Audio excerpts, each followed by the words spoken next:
UCM da ngarang vom gi attack chatharak pa akan ba mawong da condemn tawagli kumjali singani kunmari kuntareta nauna thaupugodaba sing khankhre kumjali singani kunmari kuntaret fawbagi United Committee Manipur UCM gi nauna thaupugodaba miyoi kunga manga khankhre amadi ngarang UCM office ta chatharamba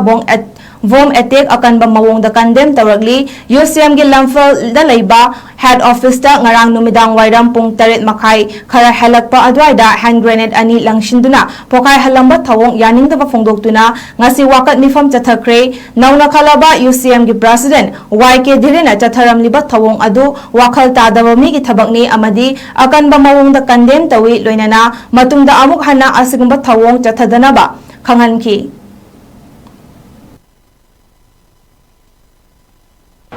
koi zoom ba bom na sing belang silakan da iya kang puan bai ba sha ang lai ba kiro to do mani ama do na shum ba to do sha United Committee Manipur na ta da lai ba phibam singshida koi makha ta na mon na tuan bidana ba United Committee Manipur bi sinjara ga ina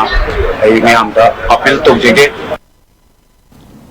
amadi nauna khalaba UCM gi General Secretary Santa Nahakpam Nahai UCM gi mathakta handak chatharak liba attack asina maram oiraga lebak miyam gi nikhana chongthorak liba civil society organization singi leader singda pukning hanthanaba maram oigani maram aduna ngarang UCM amadi kokomi gi office ta masak khangdaba miyoina vom langsilam liba adu kanana kari maram gi damak chatharamba thawongno haiba athuba matamda sengdokadabani haiki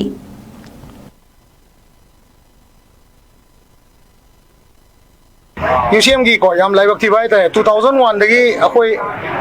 UCM sem ga matung ko June 18 matung ai ta ko sidagina ngasi bau sida UCM na miyam gi damak CSO gi leader sing afaba kya ma puthoga ko ngasi bau da achawa sacrifice me am to lai ko sigi manung sida ngasai ngasi ngarang hai ta tha mari manga sida UCM da chathare ba so ma yam darkonian oi ba ko yam na natai sa da ba lebang masa ta da ba akoi gi building mai thadom ba babang da ko adui matung da ngarang amo akoi gi bom langsalamagi thodokse si UCM gi site gi condemn tawbadana tana ko masi kanana tawbirino kari marumgi tawbirino akoi UCM gi hampai ba mi jingsida yamna personal oiba noaitaba lebra natraga UCM da kari noaitaba lege haibdo masi miyam khangna sengdokpiro ba maramdi kari noidi manipur leiba CSO je UCM khakna teba ko loinana saruk yakhiba singi manungda amkel gi president Laurembam Nganbina paumi singda hai handak lamfel da lairiba UCM amadi kokomi office building mai thadokba bom langshinduna pokhai hanba thodok akanba mawongda yaningde manipur miyam gi damak June 19 gi thodok ka mari leinana apunba gi saktam kaiba yaroi haiba pandamda semkhiba UCM da attack chatharakli basi kanana kari maram gino haiba athuba matamda sengdokna ba khanganki UCM gi sesang kokomi gi sesang loina bom than langchandana thugaidana mai thadana loina loigre